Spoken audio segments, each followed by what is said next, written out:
दिल्ली में मोदी सरकार हैट्रिक की तैयारी में है और लखनऊ में यहां के सांसद राजनाथ सिंह जी भी तीसरी दफा इस सीट को जीतने की कोशिश कर रहे हैं। जिस दिन उन्होंने अपना नामांकन भरा, उन्होंने हमारे लिए वक्त निकाला। राजनाथ जी, स्वागत है आपका आज तक और इंडिया टुडे पर। और किसी भी प्रत्याशी के लिए नामांकन वाला दिन बहुत अहम होता है, तो ऐसे दिन पर आपने हमारे लिए वक्त निकाला, शुक्रिया आपका। आप 2 दफा यहां पर पहले भी चुनाव जीत चुके हैं, 14 में और 19 में। जब आप तुलना करते हैं पहले के 2 चुनाव में, इस बार लखनऊ की लड़ाई को पहले की तुलना में आप क्या फर्क पाते हैं? क्या आपको लगता है किससे? वैसे मैं समझता हूं कि कल से ही आप लखनऊ में हैं और चूंकि पत्रकारिता जगत से जुड़े हुए हैं आप, तो निश्चित रूप से आपने लोगों से संपर्क किया होगा और यहाँ की राजनीतिक स्थिति का जायजा लिया होगा आपने।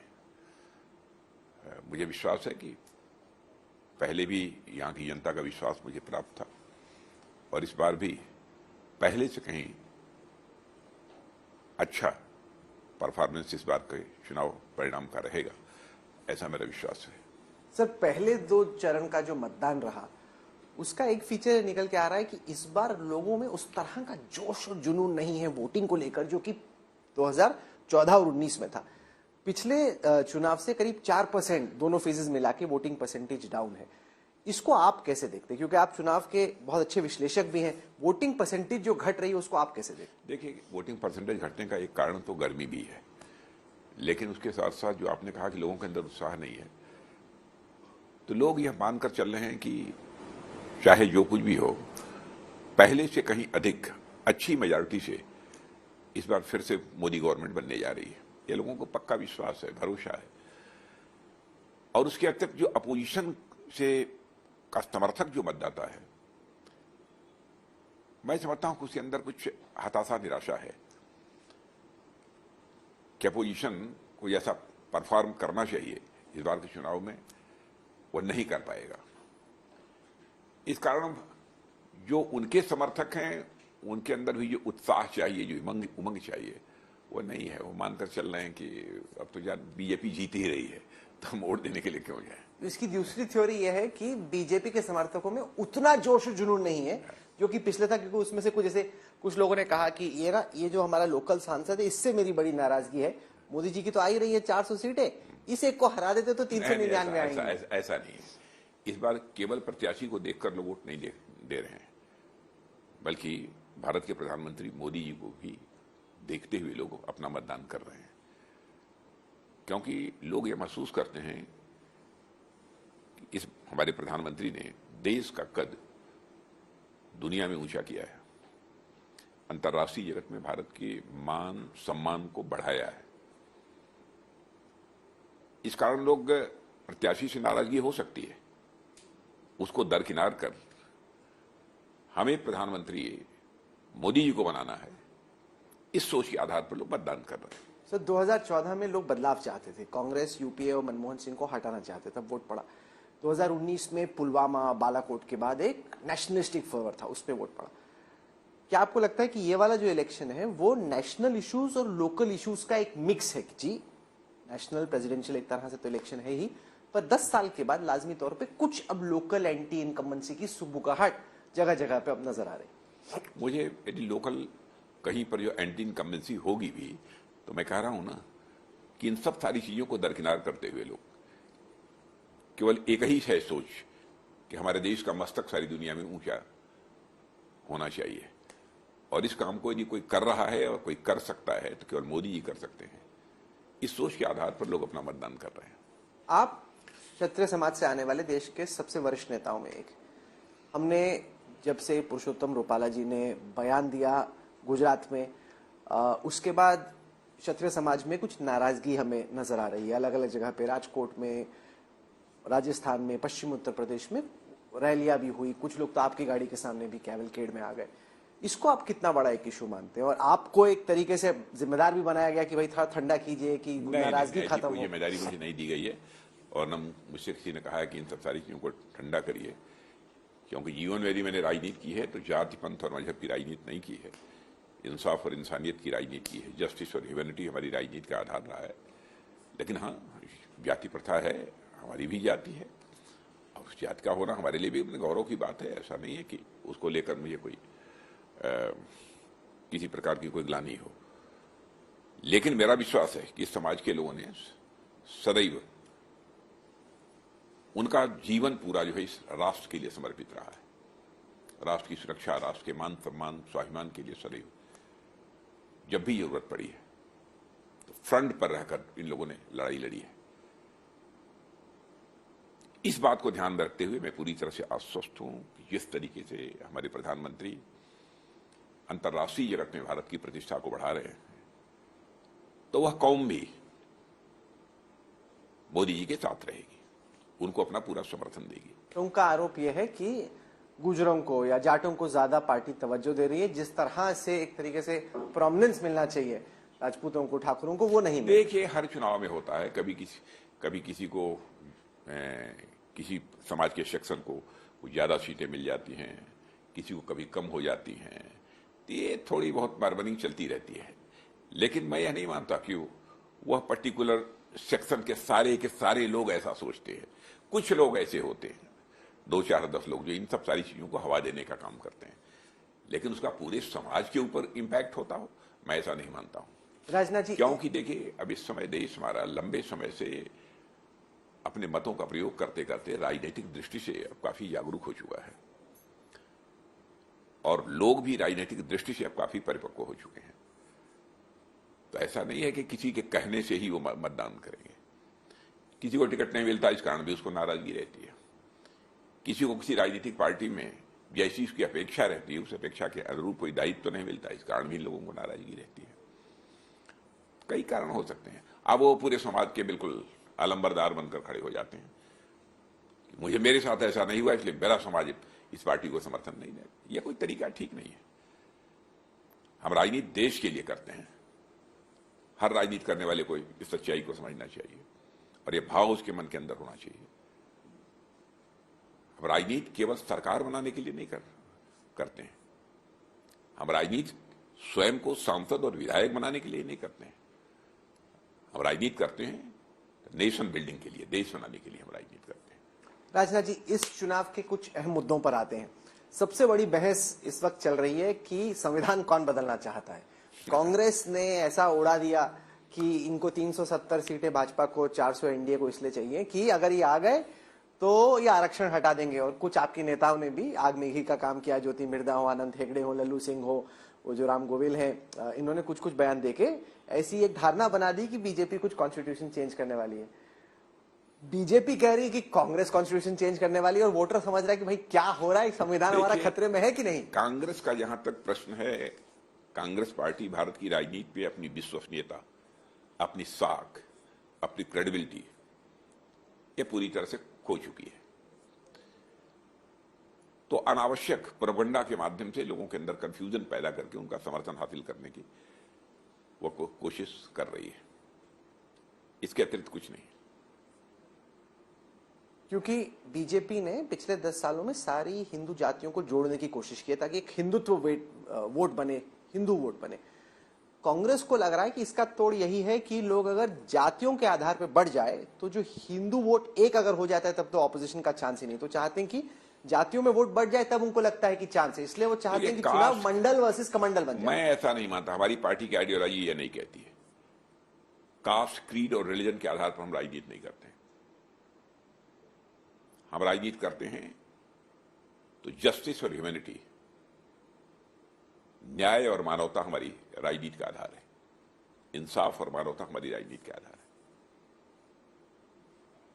है। यह मैं समझता हूं गलतफहमी नहीं पैदा की जानी चाहिए। मैं तो यह मानता हूं कि भारत का रहने वाला हर व्यक्ति, चाहे हिंदू हो, मुसलमान हो, ईसाई हो, पारसी हो, जो भी भारत का नागरिक है, हम सभी भाई भाई हैं। भारत एक ऐसा देश है जिसने केवल अपनी सीमा में रहने वाले लोगों को ही अपने परिवार का सदस्य नहीं माना है, बल्कि पूरे विश्व की धारा पर रहने वाले लोगों को अपने परिवार का सदस्य मानते हुए वसुधैव कुटुंबकम का संदेश सारे विश्व को, यदि किसी देश की धरती से गया है तो भारत के देश की धरती से गया है। राहुल गांधी हम समाज को टुकड़ों में बांटकर हम सरकार नहीं बनाना चाहेंगे। राहुल गांधी कहते हैं कि हमारी पार्टी की हो और हमारे नेता की हो, किसी की ऐसी सोच नहीं है। राहुल गांधी कहते हैं कि हाँ, लेकिन मैं इनके साथ में दूसरी बात भी मैं कहना चाहूंगा, लेकिन बराबर अपोजिशन, एक विभाजनकारी राज जिसे डिविसिव पॉलिटिक्स कहते हैं, वो बराबर कर रहा है। तो उसका जवाब देना पड़ता है हम लोग, उसकी काट हमको देनी पड़ती है कि जनता को गुमराह मत करो, सच्चाई यह है। अब कुछ सच्चाई यदि हम बोलते हैं तो उसका फिर रॉन्ग इंटरप्रिटेशन कोई अपने हिसाब से कर ले, तो उसके बारे में मैं कुछ नहीं कहना चाहूंगा, लेकिन जनता बहुत ही जागरूक हो चुकी है, समझती है सच्चाई क्या है। पर बीजेपी के बड़े नेता कहते हैं कि कांग्रेस मंगलसूत्र ले लेगी या वेल्थ लेके दे देगी। कांग्रेस वाले बोल रहे भाई हमारे मैनिफेस्टो में कहाँ लिखा है? मैं कहता हूं कि क्या जरूरत थी सैम पेत्रोदा को यह कहने की, अथवा कांग्रेस के मैनिफेस्टो में इस चीज को डालने की कि जो संपत्ति का जो है सर्वे कराया जाएगा। इस चुनाव के समय बोलने की क्या जरूरत थी? इसका मतलब कहीं ना कहीं उनकी मंशा है, उनको लग रहा है इनइक्वालिटी बढ़ रही है कि अमीर अमीर हो रहे हैं, गरीब चुनाव के समय ही उनको इनइक्वालिटी दिखाई दी। भारत की संसद में कभी भी उनके किसी नेता ने खड़े होकर इस इनइक्वालिटी, समाज में जो असमानता है, इसके बारे में कभी चर्चा नहीं की। चुनाव के समय क्यों कह रहे हैं? इलेक्शन मैनिफेस्टो में सर्वे की चर्चा क्यों कर रहे हैं? वो एक अंतर। और दूसरी चीज, बड़े बड़े इकोनॉमिस्ट जो कुछ भी कहा है उन्होंने उनकी इस अप्रोच को कंडेम किया है। जैसे वो टॉमस पिकेटी हैं, इंटरनेशनल इकोनॉमिस्ट, वो कहते हैं कि भारत में असमानता अभी ब्रिटिश राज से ज्यादा है, कि 1% जो सबसे अमीर है उनके पास 40% से ज्यादा है। इतनी असमानता तो अंग्रेजों के जमाने में भी नहीं थी। ऐसी टॉमस पिकेटी की आप ये बताइए, क्या किसी की संपत्ति लेकर आप दूसरों में वितरित कर देंगे? भारत में संभव है? दुनिया के किस देश में संभव है? मैं आपसे जानना चाहता हूं। एक देश का नाम बताइए। नहीं होना चाहिए, वेल्थ रीडिस्ट्रीब्यूशन का तो कोई लॉजिक नहीं। वो जो क्यूबा टाइप के देशों में ट्राई किया, ये मार्क्सिस्ट सोच है, बहुत खतरनाक है। नहीं, मैं कहता हूं क्यों किसी के अंदर जो कोई एक इनिशिएटिव होगा, क्यों कुछ करने का एक भाव होगा, क्यों कहीं पर कोई इन्वेस्ट करना चाहेगा? भारत तो बिल्कुल कंगाली की स्थिति में पहुंच जाएगा। कहां ले जाना चाहते हैं लोग देश को? वो एग्जाम्पल देते हैं इनहेरिटेंस टैक्स का, तो 1996 और 99 का जो बीजेपी का मैनिफेस्टो था उसमें भी इस समय दुनिया के किसी देश का उदाहरण क्यों नहीं देते हैं?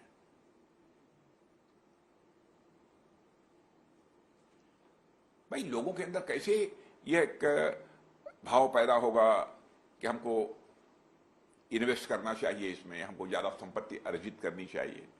ठीक है, जो संपत्ति होगी वो देश के काम आएगी। गरीबी को दूर करने के लिए वास्तव में जिस तरीके से पहल की जानी चाहिए, हमारी सरकार ने बहुत ही प्रभावी तरीके से पहल की है। और आपने देखा कि आजाद भारत के इतिहास में कभी नहीं हुआ 25 करोड़ से अधिक लोगों को गरीबी के संकट से बाहर करने में हम लोगों ने कामयाबी हासिल की है। और मैं नहीं कह रहा हूं, नीति आयोग ने कहा है। और इतना ही नहीं, दुनिया के दूसरे देशों की फाइनेंशियल फर्म्स ने भी कहा है, इकोनॉमिस्ट ने भी इस सच्चाई को स्वीकार किया है और इसकी तारीफ की है। गरीबी दूर करने का भी तरीका होता है। जनता की आंखों में बराबर धूल लोग झोंकते रहे। पंडित जवाहरलाल नेहरू ने कहा कि हम गरीबी दूर करना चाहते हैं, इसलिए मेरी सरकार बनाओ। इंदिरा जी ने कहा हम गरीबी दूर करना चाहती हूं, इसलिए हमारी सरकार बनाओ। राजीव गांधी जी ने भी कहा, मनमोहन सिंह जी ने भी कहा, नहीं गरीबी दूर हुई। लेकिन 8 वर्षों के अंदर 25 करोड़ लोगों को गरीबी रेखा से बाहर करने में हम लोगों ने कामयाबी हासिल की है। विपक्ष का ये आरोप है कि बीजेपी अपने ही प्रोपेगेंडा या अपनी ही कामयाबी में कन्विंस हो रही है। जिस तरीके से 2004 से पहले प्रमोद महाजन इंडिया शाइनिंग का कैंपेन, उनको लगा कि बीजेपी तो शाइन कर रही है, इसलिए उनको लग रहा है कि इंडिया शाइन कर रहा है। आप तो उस दौर में बहुत सक्रिय थे, क्या कोई तुलना आपको नजर आती है इंडिया शाइनिंग मोमेंट से और आज में? मैं बहुत सक्रिय नहीं, लेकिन मैं कह सकता हूं कि भाई इंडिया शाइनिंग की बात उन्होंने कही थी, लेकिन उस समय इस समय में अंतर है। क्या अंतर पाते हैं आप? हमारे देश की इकोनॉमी में भी बहुत बड़ा अंतर आया है। इकोनॉमी की साइज ही देखें इस समय, जो अनएक्सपेक्टेड है, कभी लोग कल्पना नहीं करता था कोई। भारत इकोनॉमी की साइज के मामले में जहां दुनिया के देशों में 2014 में 11वें स्थान पर था, वो जंप लेकर आज दुनिया के देशों में 11वें स्थान पर पहुंच गया है, 5वें स्थान पर पहुंच गया है। और सारी दुनिया के इकोनॉमिस्ट इस सच्चाई को स्वीकार करते हैं और कहते हैं कि 2027 आते आते भारत दुनिया की टॉप 3 इकोनॉमीज में आकर खड़ा हो जाएगा। तो चिदम्बरम कहते हैं कि किसी की भी सरकार थर्ड तो बनना तय ही है, इंडिया वैसे ग्रो कर रहा है। इनके समय क्यों नहीं हुआ? सवाल तो ये है, इन्होंने क्यों नहीं कर लिया?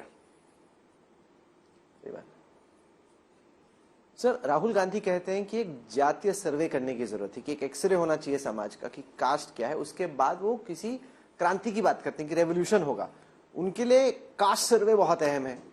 क्या आपको लगता है कि ये उलझा सकता है आपको थोड़ा सा चुनाव में? यानी इसके पीछे उद्देश्य उनका क्या है, पहले तो यह स्पष्ट होना चाहिए ना। जातिगत हम जनगणना कराना चाहते हैं, इसके पीछे उद्देश्य क्या है, उनकी मंशा क्या है, इसको तो स्पष्ट नहीं किया। कि वो पता तो चले कि किस स्कीम में कितना मिलता है, वो सब कुछ जाति के आधार पर तय होता है, लेकिन पता ही नहीं कि किसकी कितनी जाति, मतलब ये उनकी सोच है एक तरीके से। मुझे लगता है कि शायद आरक्षण की व्यवस्था को समाप्त करना चाहते हैं, कांग्रेस खत्म करना चाहती है। हाँ बिल्कुल। ये आपको क्यों लगता है? नहीं, इस प्रकार की हरकतें लोग करते रहते हैं, बोलते कुछ हैं करते कुछ हैं, इनकी नीयत पर भरोसा नहीं किया जा सकता है। आपको लग रहा है कांग्रेस ही आरक्षण खत्म? लेकिन मैं दो टूक शब्दों में स्पष्ट कर देना चाहता हूं कि आरक्षण की व्यवस्था भारतीय जनता पार्टी जो चल रही है, जब तक अपने लक्ष्य को प्राप्त नहीं कर लेगी तब तक हमारी आरक्षण की व्यवस्था भारत में बनी रहेगी। क्या है वो लक्ष्य जिसको प्राप्त करने के बाद आरक्षण खत्म हो सकता है? नहीं, भारत एकदम बिल्कुल विश्व का सबसे धनवान देश बन जाए, सभी संपन्न हो, किसी प्रकार की आर्थिक तंगी न हो। जब विकसित बन जाए भारत तब आरक्षण हट सकता है। जब विकसित बन जाए भारत, विकसित बन जाए तो उसके बाद मैं समझता हूं कि जब देश को महसूस होने लगेगा कि नहीं अब आरक्षण वगैरह की कोई जरूरत नहीं, तब देश अपना फैसला करेगा। लेकिन आज के बारे में मैं कहना चाहूंगा कि आरक्षण की व्यवस्था हमारे देश में चलेगी, हम उसको समाप्त नहीं करना चाहते। आज वो स्थिति नहीं है कि हम समाप्त करें, क्योंकि एक ऐसा मुद्दा है, आज कुछ लोगों को विशेष अवसर देने की आवश्यकता है, यह मैं महसूस करता हूं। क्योंकि एक ऐसा मुद्दा है जिसको लेकर जो ओबीसी दलित समाज है वो बड़ा ही पैनिक करने लग जाता है। वही पैनिक नहीं करता है, नहीं, अगर हट जाए तो उनको जो चिंता कमजोर लोग होते हैं, जिनका राजनीति में जनाधार खिसकने लगता है, ऐसे ही लोग पैनिक क्रिएट करते हैं, लोगों को डराने की कोशिश करते हैं। मैंने कहा ना कि आरक्षण की व्यवस्था नहीं समाप्त होगी, है, चलती रहेगी। जिस तरह से राहुल गांधी अभी अपनी राजनीति कर रहे हैं उसको आप कैसे देखते हैं? जगह जगह रुकते हैं, पूछते हैं अपनी जात बताओ, आपकी क्या जात है, आपकी क्या जात है, फिर किसी अग्रवाल से पूछते हैं कि क्या आपको जीएसटी समझ में आता है। तो मैंने कभी देखा नहीं ऐसा। मुझे लगता है कि कहीं पर कांग्रेस की सोच में जो क्लैरिटी होनी चाहिए, स्पष्टता होनी चाहिए, वो नहीं है। मुझे लगता है कहीं ना कहीं वो लोग कंफ्यूज्ड हैं, हताश हैं, निराश हैं, मेरा ये मानना है। इसमें जानना चाहता हूं रक्षा क्षेत्र पर हमको ये बताएं वो लोग जात की जनगणना करा के करना क्या चाहते हैं वो लोग। कि जो गवर्नमेंट स्कीम है सही को मिलनी चाहिए ना, कि मतलब अभी पता ही नहीं हम इतना पुराने कास्ट सर्वे पे दे रहे हैं। हमारी सोशल वेलफेयर की जितने भी स्कीम्स हैं बिना भेदभाव के सभी के पास पहुंच रही है कि नहीं पहुंच रही है, मैं इसका क्यों जवाब चाहता हूं। कोई यह बतला दे, चाहे किसी भी जाति का हो, किसी भी पंथ का हो, किसी भी मजहब का हो, यह बतला दे कि हमारे साथ किसी प्रकार का कोई भेदभाव हुआ है, कोई डिस्क्रिमिनेशन हुआ है, कोई बतला दे। क्या इस तरीके से काम नहीं किया जा सकता? क्यों जनता को कंफ्यूज करना चाहते हैं? क्यों जनता को बार बार इन लोगों ने बराबर जनता को धोखे में रहकर, जनता को गुमराह करके उनका समर्थन हासिल करने की कोशिश की है। जनता की आंखों में धूल झोंक कर इन्होंने समर्थन हासिल किया है समय समय पर, लेकिन जनता की आंखों में धूल झोंक कर समर्थन हासिल करने की कोशिश नहीं होनी चाहिए स्वस्थ लोकतांत्रिक व्यवस्था में, बल्कि जनता की आंखों में आंख डालकर बातचीत करने की कुवत होनी चाहिए। सर, बीजेपी कहती है कि अगर हमारी तीसरी दफा सरकार बने तो पहले 100 दिन में बड़े फैसले होंगे। जो आपका कार्य क्षेत्र हो, वैसे भी ओवरऑल गवर्नमेंट के संदर्भ में आपके हिसाब से क्या बड़े फैसले करने की आपकी तैयारी है और आप क्या चाहते हैं? आप रक्षा मंत्री हैं। बस गवर्नमेंट बनने जा रही है, आप देखेंगे तुरंत उसके बाद आपको विद इन 15 डेज बहुत सारी जानकारी आपके पास आ जाएगी। क्या करेंगे सर आप विद इन 15 डेज? नहीं, ये हम डिस्क्लोज भी क्यों करें। यह है कि सभी मिनिस्ट्रीज ने सब अपना प्लान चेकआउट कर लिया है कि अगले 100 दिन का गवर्नमेंट बनने के बाद अगले 100 दिन का हमारा क्या कार्यक्रम। तो रक्षा क्षेत्र का आपका विजन क्या है अगली सरकार? विजन हमारा बिल्कुल साफ है। रक्षा में बिल्कुल, रक्षा क्षेत्र में भारत को पूरी तरह से आत्मनिर्भर बनाना, भारत को एक सशक्त भारत बनाना, ताकतवर भारत बनाना, लेकिन किसी के ऊपर आक्रमण करने के लिए नहीं, अपनी सुरक्षा के लिए। सर, आपने देखा होगा कि कांग्रेस के नेता जैसे चिदम्बरम हो या मनीष तिवारी हो, आप पे बड़ा अटैक कर रहे हैं चाइना के मुद्दे पे। वो कहते हैं कि राजनाथ जी बताते ही नहीं कि एग्जैक्टली पीएलए और इंडियन आर्मी की सिचुएशन क्या है, लाइन ऑफ एक्चुअल कंट्रोल। मैं तो कह रहा हूं ना, इस समय चाइना के साथ बातचीत चल रही है, कुछ मुद्दों पर बराबरी के स्तर पर बातचीत हो रही है, परिणामों की प्रतीक्षा करनी चाहिए। और मैं कह सकता हूं इस समय जो बातचीत चल रही है और कमांडर्स लेवल पर जो मुझे जानकारी प्राप्त हो रही है, जो हमारी ब्रीफिंग होती है, अच्छे माहौल में बातचीत हो रही है, तनावपूर्ण माहौल में बातचीत नहीं हो रही है, बातचीत हो रही है ठीक तरीके से, समाधान निकलने की संभावना भी है। पर डेप्सांग और डेमचौक में तो गतिरोध बना हुआ है, पीएलए आई हुई है, वो चेंज हो नहीं रही है। गतिरोध बना हुआ है तो कुछ उसके अन्य भी कारण है। अब मैं उसका खुलासा नहीं कर सकता हूं यहां, जब बातचीत का दौर चल रहा है तो। लेकिन मैं देशवासियों को आश्वस्त करना चाहता हूं कि देशवासी पूरी तरह से आश्वस्त रहे कि मोदी जी के नेतृत्व में यह देश पूरी तरह से सुरक्षित है। ये जो सीधा सवाल है कि जो और देश की आन बान शान पर कोई दुनिया की ताकत जो है चोट नहीं पहुंचा सकती है। पर ये जो सर सीधा सवाल है कि लाइन ऑफ एक्चुअल कंट्रोल पे जो यथास्थिति आज की तारीख में है कि आप रक्षा मंत्री के तौर पे और बीजेपी की सरकार पूरी जो सच्चाई है वो देश के सामने नहीं रखते, कि मतलब स्थिति जितनी खराब है आप उसको थोड़ा बेहतर करके पेश करें। बिल्कुल बिल्कुल खराब नहीं है। कौन कहता है खराब है? मैं पहले की सारी चर्चा करूंगा आपके सामने, क्या क्या हुआ है आप नहीं जानते हैं। आप बतलाइए अपने चैनल के माध्यम से एक बार देशवासियों को क्या हुआ है। मैं उसकी भी चर्चा नहीं करता हूं। इस बार तो कुछ नहीं हुआ। ठीक है, संघर्ष होता है तो कहीं पर पड़ोसी देश आगे जाता है, कहीं पर हम आगे हो जाते हैं। ऐसी स्थितियां पैदा होती रहती हैं, उसी के लिए बातचीत होती है। और उसी प्रकार की कुछ स्थितियां इस बार भी हैं। लेकिन जब बातचीत का दौर चल रहा है तो उस समय मैं कुछ नहीं कहना चाहता हूं। सर, आपने देखा होगा कि हाल में सैटेलाइट इमेजेस आई यूरोपियन सैटेलाइट एजेंसी की, जो कि दिखाते हैं कि सियाचिन ग्लेशियर के उस पार करीब 19 किलोमीटर दूर चीन ने नया इंफ्रास्ट्रक्चर और नई सड़क। आप एक जगह क्यों देखते हैं साहब? कहीं वो आगे हो सकते हैं, कहीं हम आगे हो सकते हैं। मैं इसलिए आपको बार बार इतनी बात तो आप पक्की मानते हैं कि राजनाथ सिंह कम से कम गुमराह नहीं करेंगे, झूठ नहीं बोलेंगे। इतने लंबे समय से मैं राजनीति में काम कर रहा हूं, इतना आपको यकीन है कि नहीं है? बेशक। तो मैं देशवासियों को गुमराह नहीं कर सकता हूं। लेन देन होगा बातचीत में। ऐसा नहीं है कि हमारी जमीन कब्जे में चली गई है चीन के और उसके बाद हम लोग बिल्कुल दुम दबाए बैठे हुए हैं। भारत आज दुम दबाकर बैठने की स्थिति में नहीं है। क्या कर रहे हैं लोग? इसके पहले भी चीन के साथ लड़ाई हुई है, क्या हुआ है सारा देश जानता है। मैं कभी अपने मुंह से चर्चा नहीं करता उसकी। हो क्या गया इन लोगों को? सर, पाकिस्तान ऑक्यूपाइड कश्मीर को वापस लेने, लेकिन वैसी स्थिति कभी अब भारत में नहीं आने वाली है। सर, पाकिस्तान ऑक्यूपाइड कश्मीर को वापस लेने की बात बीजेपी के कुछ वरिष्ठ नेताओं ने की है। आप देश के रक्षा मंत्री, अगर होगा तो आप ही को एक करके दिखाना होगा। आपके लिए कितना अहम है कि पीओके वापस भारत का हिस्सा बने? नहीं, किसी ने नहीं कहा है। पाक अधिकृत कश्मीर हमारा था, है और रहेगा। अभी तो पाकिस्तानी बैठे हैं ना। अरे था, है और रहेगा भाई। तो वापस लीजिए ना फिर। वापस लीजिए। अरे खुद ही आएंगे लोग, खुद ही आएंगे लोग। आपने नहीं देखा पाक ऑक्युपाइड कश्मीर में मांग हो रही है कि हमको भारत में मर्ज किया जाना चाहिए। और यह बात तो 2 साल पहले आर्मी डे के अवसर पर आर्मी ऑफिशियल्स को एड्रेस करते हुए मैंने श्रीनगर में ही 2 साल पहले ही कहा था। आपको लगता है हमारे जीते जी वो वक्त आएगा जब भारत का ही एक अभिन्न हिस्सा बनेगा? इस संभावना को भी नकारा नहीं जा सकता कि होगा ऐसा।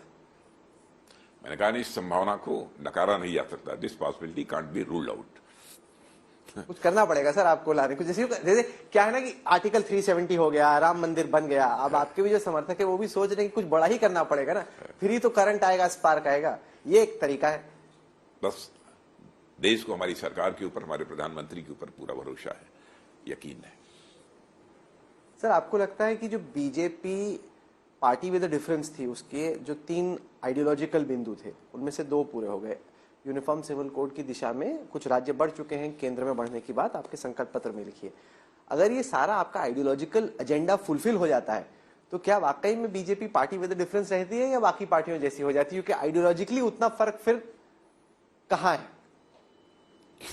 मैं पूछ रहा हूं। हमारे जो आइडियोलॉजिकल इश्यूज थे उन पर भी हम काम कर ही रहे हैं। जो कुछ बचे होंगे 1-2 उन पर भी काम होगा ही होगा। अंतर की क्या बात है? अंतर ये, जैसे कई सारे जो विपक्ष के बराबर यह अंतर बना रहेगा कि भारतीय जनता पार्टी अन्य राजनीतिक पार्टियों की अपेक्षा ज्यादा विश्वसनीय राजनीतिक पार्टी है। सर मैं इसलिए पूछ रहा हूँ कि कई सारे जो विपक्ष के नेता हैं जिन पे कोई आरोप लगता है, जो ईडी सीबीआई का केस होता है, वो आप लेते रहते हैं। ऑपोजिशन कहती है कि एक वॉशिंग मशीन है बीजेपी की, कि धुल जाते हैं। अच्छा, जब ये विपक्ष में होते हैं तो उनको सम्मान आता है। आप नाम बताइए जिनको लिया हो धुल गया हो। सर जैसे अजीत पवार हैं, उनके बारे में कहा बताइए गया कि 70,000 करोड़ रुपए का स्कैम। जब अजीत पवार के ऊपर आरोप लगा था, जब एनसीपी में थे, तो सारी एनसीपी के नेता ही तो ये कह रहे थे कि अजीत पवार जी बिल्कुल दूध के धुले हैं, उनके ऊपर बिल्कुल सारे गलत आरोप हैं। तो आज यदि पूरी जांच के बाद ये निकल कर आया कि नहीं, उनके ऊपर आरोप सही नहीं है, तो इस पर उनको क्यों आपत्ति होनी चाहिए? जो वह लोग कह रहे थे वही तो हमारी जांच एजेंसी भी कह रही है। तो इतना सिंपल नहीं है। अगर वो विपक्ष में रहते तब तो 70,000 करोड़ रुपए का स्कैम किया, उनके खिलाफ कार्रवाई की जाए। अब वो आ गए तो आरोप मान लिया हम लोगों ने सब सरासर गलत किया। सरकार का तो कोई लेना देना नहीं है एजेंसियों से कि एजेंसी को इंस्ट्रक्ट करते हो कि आप जाइए फला जगह छापे डालिए, फला के ऊपर उनको गिरफ्तार करिए, उनकी संपत्ति जब्त कीजिए, ऐसा कोई इंस्ट्रक्शन देती नहीं। एजेंसियां अपना काम करती हैं।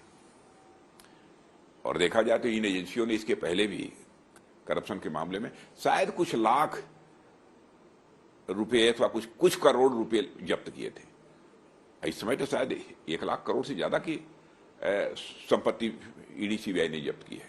कहां से यह संपत्ति आ गई? वो बहुत जरूरी भी है। अच्छा, जरूरी भी है, लेकिन मेरा यह कहना है कि ईडी सीबीआई को गलत काम करती है, गलत तरीके से किसी को बिहाइंड बार करती है, तो लोग, अदालत है, लोअर कोर्ट है, हाई कोर्ट है, सुप्रीम कोर्ट है, वहां से उनको रिलीफ मिलनी चाहिए। क्यों नहीं रिलीफ मिल पा रही है? क्या अदालत भी पूरी कोर्ट ही सरकार के दबाव में है?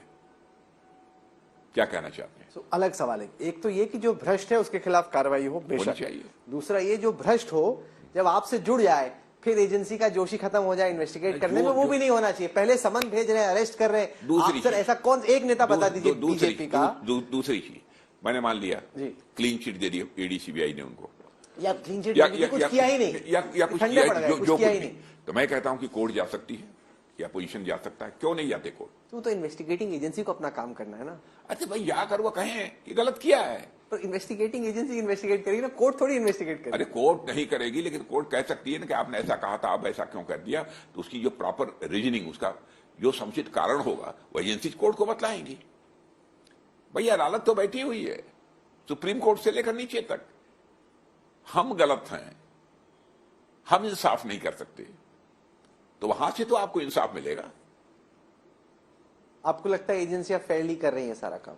आपको लगता है जो इन्वेस्टिगेटिव एजेंसीज हैं अपना काम फेयरली कर रही हैं? भाई हम जितना जानते हैं, मेरी जानकारी में यही है कि फेयरली कर रही। राजनाथ जी, आपका इतना लंबा राजनीतिक करियर रहा है, आप कृषि मंत्री रह चुके हैं, आप रक्षा मंत्री रह चुके हैं, होम मिनिस्टर रह चुके हैं, सरफेस ट्रांसपोर्ट मिनिस्टर रह चुके हैं, हर तरह की चीज आपने की। जब आप नामांकन मैं इसके अतिरिक्त भी रह चुका हूँ। हाँ, मैं बीजेपी यूथ विंग का जिलाध्यक्ष भी रह चुका हूँ।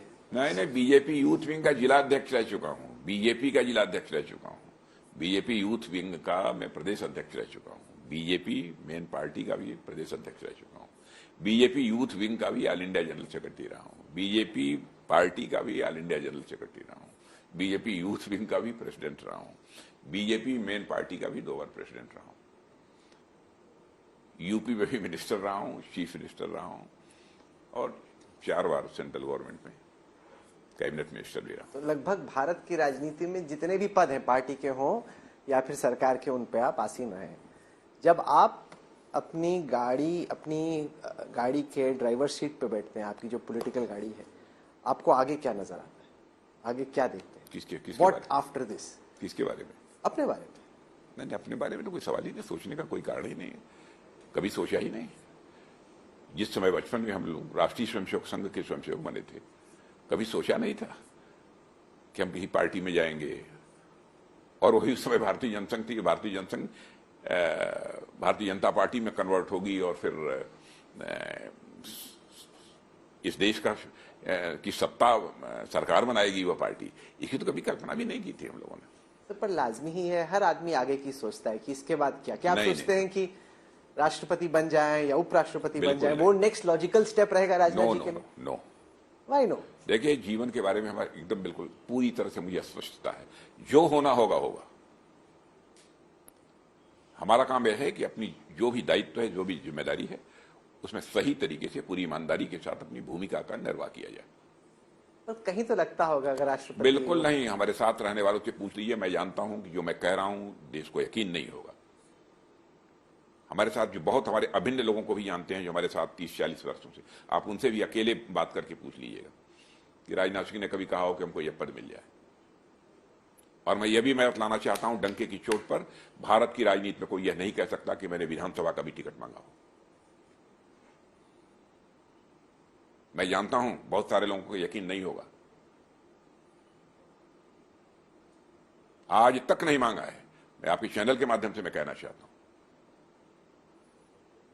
और न टिकट मांगने कभी मैं गया हूं, और न कोई पद मैंने कभी मांगा है, न किसी के लिए पैरवी की है। देश के बड़े नेता जो सुन रहे होंगे, जो इस समय होंगे, वो तो जानते होंगे। राज्यसभा में भी रहा, विधान परिषद में भी रहा, विधानसभा में भी रहा, लोकसभा में भी हूं 3 बार से। कोई बताए तो कि किस्मत में लिखा है तो, वरना मांगेंगे नहीं, लॉबी नहीं करेंगे, कोई सवाल ही नहीं। यदि आदमी विवेकशील प्राणी है तो जो दायित्व अपने कंधों के ऊपर आता है उसका जो है बिल्कुल ईमानदारी के साथ निर्वाह करे। जो होना होगा होगा। पद के कारण ही व्यक्ति का कद नहीं बड़ा होता है। व्यक्ति का कद यदि बड़ा होता है तो उसकी कृतियों के कारण, उसके कामों के कारण उसका कद बड़ा होता है। दुनिया में बहुत लोग प्रधानमंत्री, राष्ट्रपति बहुत रह लेते हैं, तो जब तक चेयर पर हैं तब तक है, खत खत्म।